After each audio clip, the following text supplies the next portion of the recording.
Well, we got some good news today from the LCRA about all that recent flooding we had. Yeah, all the floodgates, the last of the floodgates, I should say, are now closed up. Yeah, just a very, very short time ago, they closed that final gate on Tom Miller Dam.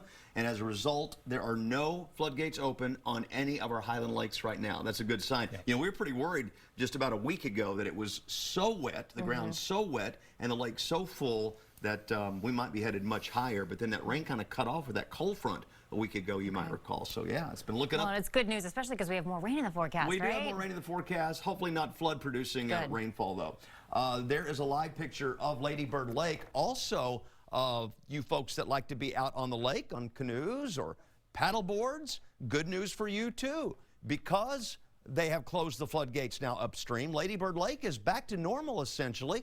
So get out there and enjoy it. Even folks on the hike and bike trail there that have had to run around some water here recently with the floodgates open, the trails is drying out too. So everything is looking up. Hey, let me take you to the weather blog on KXAN.com.